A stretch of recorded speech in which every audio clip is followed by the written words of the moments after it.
Você já parou para pensar como estaria o Brasil hoje se não tivéssemos a Lei Maria da Penha? 20 anos depois, nós ainda temos muitos desafios, mas também precisamos reconhecer o quanto caminhamos e o quanto essa lei transformou a vida de milhões de mulheres brasileiras.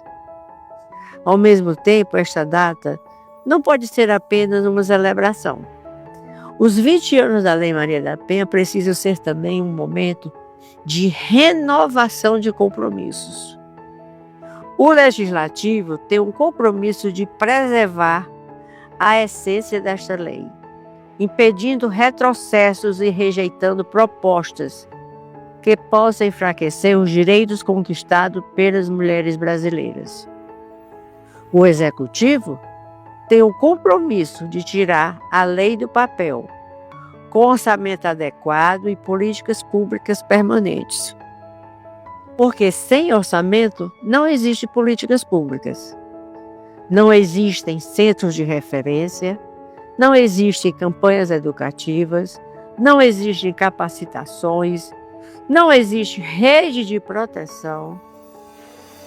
E o Judiciário tem um compromisso de aplicar a Lei Maria da Penha com efetividade, celeridade e perspectiva de gênero, para que nenhuma mulher seja revitimizada, justamente quando procura proteção e justiça. Mas esse compromisso não é apenas dos 3 poderes, é de toda a sociedade brasileira, porque enfrentar a violência contra as mulheres não é responsabilidade apenas dos governos, é responsabilidade de todas as pessoas. Dia 7 de agosto, a Lei Maria da Penha faz aniversário. 20 anos. Lembrando que trata-se de uma lei que foi um marco na proteção efetiva às mulheres vítimas de violência. Até 2006, a violência contra a mulher era considerada um crime de menor potencial ofensivo e que bastava um acordo entre as partes, um pagamento de cesta básica e o agressor saía pela porta da frente, como se fosse válido agredir uma mulher. Custava pouco agredir uma mulher, bastava o pagamento de uma cesta básica. A partir da edição da Lei Maria da Penha, em 2006, esse cenário é modificado. E nós temos, então, uma lei efetiva de proteção às mulheres vítimas de violência. Além da lei trazer, por exemplo, quais são as formas de violência, onde acontece a violência doméstica e familiar, ela também cria, e isso talvez seja uma das maiores e mais importantes ferramentas criadas, a medida protetiva de urgência. A partir de então, mulheres vítimas de violência procuram a polícia, o Poder Judiciário, o Ministério Público, um advogado e pedem a determinação de uma medida protetiva para, por exemplo, afastar o agressor do lar, proibir que esse agressor tenha qualquer tipo de contato com essa vítima. Isso é importantíssimo, porque isso dá segurança às mulheres vítimas de violência a procurarem ajuda. Isso dá efetividade à lei e, principalmente, isso dá luz a um problema que não é mais privado, é público, é de toda a sociedade brasileira. A legislação da Lei Maria da Penha é considerada a 3ª melhor legislação do mundo. Mas nós ainda somos o 5º país do mundo que mais mata mulheres, com maior índice de feminicídio com relação ao mundo. Nós somos o 5º. Então, onde está a falha? Nós precisamos que a lei seja mais efetiva, que ela tenha um maior alcance, que as mulheres tenham conhecimento da legislação, conhecimento dos seus direitos, que aquela mulher que sofre, que é vítima de uma violência, ela seja fortalecida, ela seja ouvida. A Lei Maria da Penha também trouxe a possibilidade dos processos caminharem de forma mais célere quando se tratar de violência de gênero. E esse ponto também é muito importante porque a Lei Maria da Penha é muito vanguardista. É a primeira lei que vai falar sobre questões de gênero num país que ainda é conservador. Então, é preciso comemorar a lei, mas é preciso também abrir os olhos, porque a lei sozinha não vai conseguir conter essa onda de violência que existe contra as mulheres. Muito se fala, olha, a Lei Maria da Penha não consegue proibir a violência. Sim, a Lei Maria da Penha não vai conseguir coibir a violência, proibir a violência. A Lei Maria da Penha, ela traz mecanismos de punição. Tem alguns mecanismos de prevenção, mas não são muito efetivos. Os homens não são os nossos adversários. O machismo é. A misoginia é. A violência é. A construção de uma sociedade mais justa depende de mulheres e homens comprometidos com o respeito, a igualdade e os direitos humanos. É por conta da Lei Maria da Penha que existe tanta violência contra a mulher? Será que os homens começaram a retalhar as mulheres porque existe uma legislação específica para elas? Não. Mas é por conta da Lei Maria da Penha que nós sabemos o número exacerbado de violência contra as mulheres. Se não fosse por conta da lei, estabelecendo ali a necessidade de haver estatística, a necessidade de compilar dados sobre a violência, nós não saberíamos que todos os anos existe um aumento absurdo de violência contra as mulheres. Por quê? Porque primeiro existe a necessidade de registrar, então é feito o registro, é feita a compilação de dados e a estatística sobre eles. E também porque com a Lei Maria da Penha a mulher se sentiu mais forte para denunciar o seu agressor. O que antes era mantido dentro do ambiente privado, ou seja, dentro do lar, dentro dos relacionamentos, o que antes se guardava porque se sentia vergonha, hoje não, hoje está sendo levado ao público, está sendo levado à polícia, está sendo levado à guarda municipal, ao Ministério Público, ao Judiciário, a todos. E isso também chega a nós. Por isso que nós ouvimos todos os dias números realmente elevados de violência, porque essa mulher se sente agora mais forte para denunciar. Porém, o problema da violência contra a mulher não se limita à lei. O problema é um problema social, é um problema estrutural. E você que está assistindo esse vídeo também é responsável por conter, por combater a violência contra a mulher.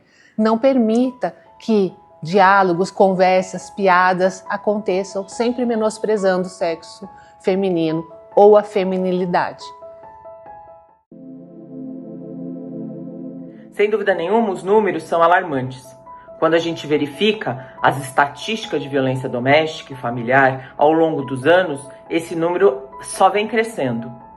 Isso pode ser considerado ruim, mas também pode ser considerado bom no sentido de que as mulheres, quanto mais denunciam, mais acreditam nas possibilidades de proteção, nos meios de segurança, no Poder Judiciário, na segurança pública e passam então a denunciar. Ao denunciar, nós, Estado, além de registrar o boletim de ocorrência, pedir a medida protetiva, também damos a essa mulher ferramentas efetivas para que ela rompa o ciclo da violência. Como?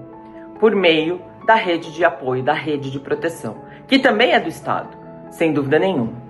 Então, tem um aumento no número de registros, tem também um aumento na visibilidade da existência desse crime, que deixa de ser privado e passa a ser de responsabilidade de toda a sociedade, e tenho ferramentas efetivas de proteção, como a tornozeleira eletrônica, o app SP Mulher Segura, o botão do pânico, a Patrulha Maria da Penha, entre outras tantas ferramentas colocadas pelo Estado de São Paulo à disposição da mulher vítima de violência.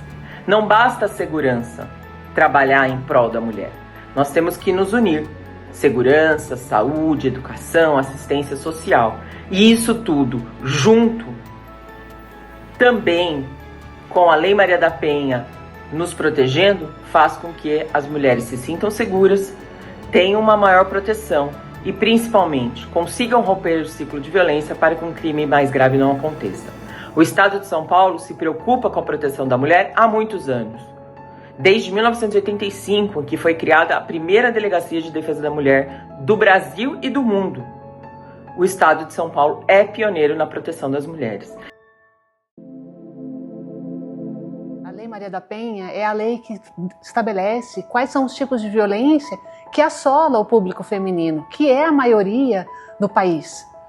Então, meninas e mulheres que se entendem ali em situação de violência psicológica, em violência moral, violência sexual ou violência patrimonial, podem se recorrer à Lei Maria da Penha e a seus instrumentos para que se sintam ali protegidas e também resguardadas. Nós temos uma legislação específica conhecida popularmente como Lei Maria da Penha, que esse ano completa 20 anos da sua vigência.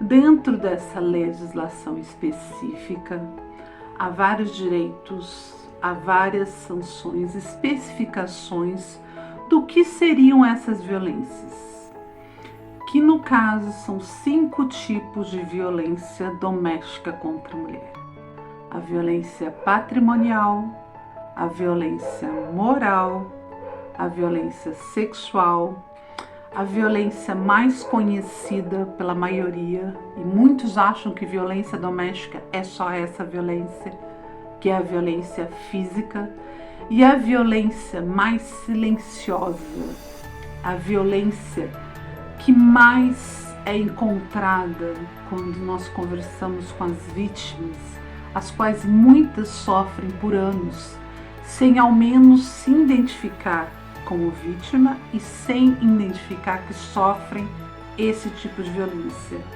que é a violência psicológica. Cada feminicídio deve nos indignar. Cada falha da rede deve nos mobilizar. Cada caso de revitimização deve nos fazer avançar. Não para desacreditar a lei, mas para cumpri-la melhor, com mais responsabilidade, com mais integração, com mais orçamento e com mais humanidade. Quando olho para trás, vejo a trajetória marcada pela dor, mas vejo também coragem, vejo solidariedade, vejo transformação, vejo mulheres que romperam o silêncio, vejo profissionais comprometidos, vejo instituições que avançaram, vejo homens que entenderam que a igualdade não é ameaça, é justiça, e vejo uma nova geração que já não aceita naturalizar a violência. Por tudo isso eu continuo acreditando. E enquanto existir uma mulher vivendo com medo, a nossa luta continuará. Mas eu sigo acreditando. Acredito que podemos construir um Brasil onde nenhuma menina cresça aprendendo a ter medo.